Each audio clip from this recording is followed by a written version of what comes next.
उन्होंने धोखा दिया है समाज को, बहुजन समाज को। उनका वोट लेकर सत्ता में आ गए। एक्चुअली में वो आरएसएस की बी टीम है, वो आरएसएस के क्रिएशन है, वो जो ये आम पार्टी है जो है।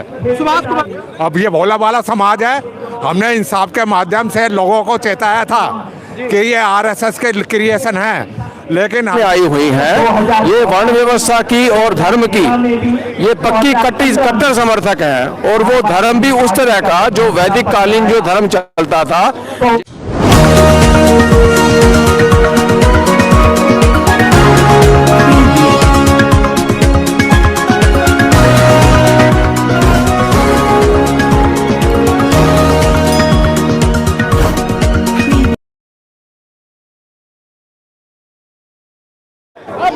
क्या होगा?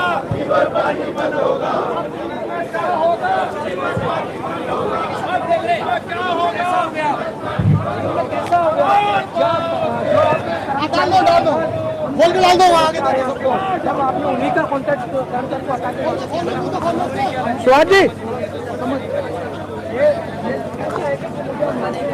नेशन न्यूज लाइव हमारे बीच में इंसाफ के सुभाष जी भी जुड़ चुके हैं। सुभाष जी, आज ये ठेकेदारी हटाओ आंदोलन है, इसमें क्या लगता है, इतनी पब्लिक आई है, इससे सरकार पे कोई असर पड़ेगा? जरूर पड़ेगा सर, जरूर पड़ेगा।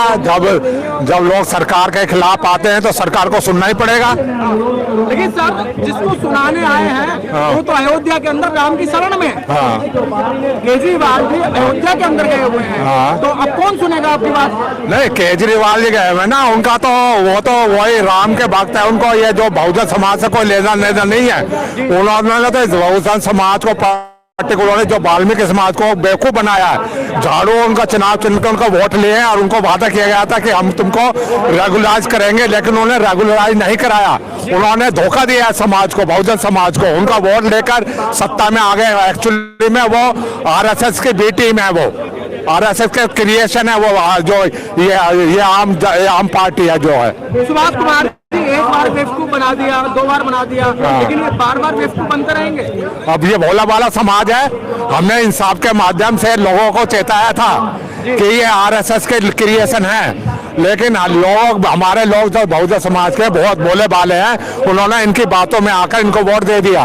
लेकिन सुभाष जी, ये भोला समाज फ्री की चीजों के लिए बहुत जल्दी दौड़ता है। बिजली पानी फ्री दे दिया तो फिर सरकार बना दी। अब देखो, उनकी नौकरी इन्होंने ले ली, मतलब उनको ठेके जहाँ इनको 35-40 हजार रुपए मिलने चाहिए थे, वहाँ इनको 15 हजार रुपए में नौकरी दे दी। और 15 हजार रुपए में इन्होंने 200, 400, 500 रुपए की बिजली दे दी। तो इन्होंने क्या दिया? इन्होंने तो उनका छीन लिया। क्या दिया इन्होंने? सुभाष जी, ये आप लोगों को भी मालूम है या आप लोगों की कमियां रही कि इनको पढ़ा नहीं और इनका कहना तय नहीं करा। 28,000 करोड़ रुपया जो SC ST के बच्चों की स्कॉलरशिप थी, उसके माध्यम से बिजली पानी दिया जा रहा है। लेकिन आज तक 28,000 करोड़ का हिसाब लेने वाला नहीं है कोई, उनसे कोई सवाल करने वाला नहीं है। नहीं, सवाल तो करने वाले हैं लोग, आज सवाल कर रहे हैं, ऐसी बात नहीं है। लेकिन ये लोग मतलब कि सत्ता में है, मतलब कि दूसरे तरीके से अपना के, गलत तरीके से झूठ बोल के, फ्रे बोल के सत्ता में है। वैसे ये मतलब लोगों की भलाई के लिए नहीं आए, ये खुद सत्ता बोने के लिए आए हैं। दिल्ली में जब यहाँ पर कांग्रेस की सरकार थी और बीजेपी अपोजिशन में थी, तो यहाँ पर इन्होंने जब मीडिया ने यहाँ पे फैला दिया कि कांग्रेस करप्ट है, और वाकई में करप्ट थी कांग्रेस। लेकिन जब उनको लगा कि यहाँ पर अब कांग्रेस को वोट, ये बहुजन समाज कांग्रेस को वोट नहीं देगा, बीजेपी को वोट नहीं देगा, तो यहाँ पर तीसरी पार्टी बहुजन समाज पार्टी थी। अगर यहाँ पर ये केजरीवाल को क्रिएट नहीं करते तो सारा वोट यहाँ पर उसको बहुजन समाज पार्टी को जाता। और बहुजन समाज पार्टी अगर अपनी सरकार बनाने की स्थिति में नहीं होती तो कम से कम वो किंग मेकर की होती। तो उन्होंने बहुजन समाज पार्टी को रोकने के लिए ये केजरीवाल का क्रिएशन किया गया यहाँ पर। बहुत अच्छी बात कही है कि जो ऊपर जो पार्टी है बीजेपी जिसे कहते हैं, वो ए पार्टी और आम आदमी बी पार्टी है, और हमारे बीच में इंसाफ के राष्ट्रीय अध्यक्ष भी हैं। सर, क्या लगता है इस आंदोलन से कोई असर पड़ेगा? कोई भी काम होता है उसका असर जरूर होता है।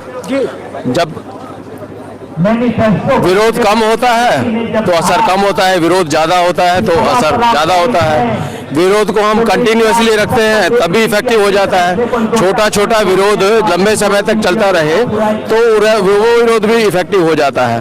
सर अर्थशास्त्र के ज्ञाता है सर, आज देश की स्थिति कहें हम या राज्य की स्थिति कहें, सर अर्थव्यवस्था में डाउन जा रही है, क्या कर्मचारी को समाज का भला होगा? नहीं, ये डाउन जा नहीं रही है, ये डाउन ले जाई जा रही है। ये इसके पीछे जो एक पूरी एक नीति, अर्थनीति को समाज नीति और हमारी जो देश की हमारे मैनिफेस्टो में क्या कहें इसको, इस सफाई कर्मचारी की प्रथा को खत्म कर धार्मिक नीति है। और धार्मिक नीति के अंदर हमारी जो वर्ण व्यवस्था है वो वर्ण व्यवस्था ये सिखाती है कि देश की बहुसंख्यक जनता को हमेशा गुलाम बना के रखना है। तो ये जो अभी ताकतें सत्ता में आई हुई हैं, ये वर्ण व्यवस्था की और धर्म की ये पक्की कट्टर समर्थक हैं। और वो धर्म भी उस तरह का जो वैदिक कालीन जो धर्म चलता था, जिसमें वर्ण व्यवस्था मुख्य रूप में थी, तो उसी के आधार के ऊपर। अमरलाल जी, आप सीधी बात है, आज अनुसूचित जाति या हम जाति की बात करें, बाबा साहब के नाम पर 1 लाख संगठन चल रहे हैं, भगवान गौतम बुद्ध जी के नाम पर 125 संगठन चल रहे हैं, और पेरियार जी के नाम से इतने लाखों संगठन चल रहे हैं, और जिनसे आपकी लड़ाई है मात्र 300 संगठन में ही समटे हुए हैं। तो सर आप भिन्न संगठनों में बाबा साहब को लेकर, बाबा साहब को बेचने का काम करें तो कहाँ से बड़ा होगा आपका? नहीं, ये संगठन इतने चल नहीं रहे हैं, बल्कि ये फीडबैक करके आरएसएस द्वारा और बीजेपी द्वारा ये हमारे जो विरोधी पक्ष है, जो 15% जिनको हम कहते हैं, जिनके पास देश के सभी साधन संपन्न लोग हैं और जब सभी साधन और धन संसाधन जिनकी तिजोरियों में बंद है, ये उनके द्वारा फीड करके चलाए जा रहे हैं। ये चल नहीं रहे हैं, ये स्पॉन्सर्ड है। तो ये जब इन लोगों को समझ आएगी और ये अपना दुख दर्द समझ पाएंगे, तो हम कुछ संगठन ऐसे हैं जो इनको समझाने का प्रयास कर रहे हैं। तो ये संघर्ष हमेशा चलता रहा है, बुराई और अच्छाई की लड़ाई विश्व के हर एक देश के अंदर और हर एक जगह के ऊपर, संसार में हर एक हमेशा चलती रहती है। लेकिन आप लोग कहते हैं कि यहाँ जो बात चल रहा है ब्राह्मणवाद, एकम्बरवाद, अब जो है कहीं ना कहीं नजर आ रहा है, ब्राह्मणवाद तौर पर अपनी बातों को बनवा रहा है। ये बात ठीक है, जो ज्यादा प्रबल होता है वो प्रबलता उसकी नजर आती है। तो प्रबलता के इस खिलाफ जो कमजोर वर्ग हमेशा संघर्ष करता रहता है। तो ये एक दौर है, चलता रहता है। लेकिन जो संख्या के आधार पर जो बातें आप चल रही हैं, वो जरूर संख्या के आधार के ऊपर अंत में जो है निर्धारित होंगी। और अंत विजय जो है कुछ समय बाद ही, ये विजय जो है वो अंबेडकरवाद की ही होगी। आज विश्व जो है अंबेडकर का नाम ले रहा है और अंबेडकर के बारे में स्टडी कर रहा है। आज जो पुराने जो संदर्भ थे उनको किसी को आज स्टडी के रूप में उनको निखद्दा रखा जाता है।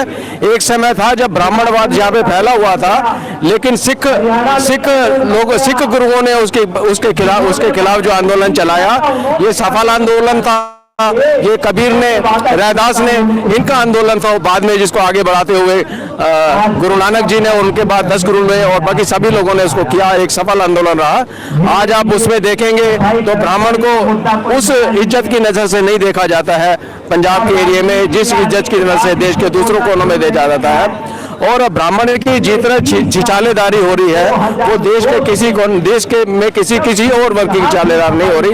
और ये ब्राह्मण भी ऐसा समझ रहा है, लेकिन वो देश का एक पढ़ा लिखा और समझदार वर्ग है। समझदार क्या कहें, शुरूड वर्ग है, क्लेवर ही नहीं है, क्लेवर नहीं है, शुरूड है। वो शुरूड है, हर एक परिस्थिति को अपने हिसाब से वो ढाल लेता है और लोग उसके ऊपर विश्वास करते हैं। पुराना सदियों का विश्वास चला आ रहा है, तो सदियों का विश्वास जो चला आ रहा है, जो अंधविश्वास चला आ रहा है, वो अंधविश्वास को तो जाते जाते जाएगा। लेकिन हमें इसकी उम्मीद है कि हमारा जो संघर्ष है वो सफल होगा। ठीक सर, धन्यवाद। बहुत अच्छी बात। नेशन न्यूज ये लाइव आप देख रहे हैं और ये लाइव देश विदेश के अंदर भी जा रहा है और आप देख रहे हैं कि ये आंदोलन बहुत तादाद के अंदर है। नेशन न्यूज इंडिया 2020 में दिल्ली की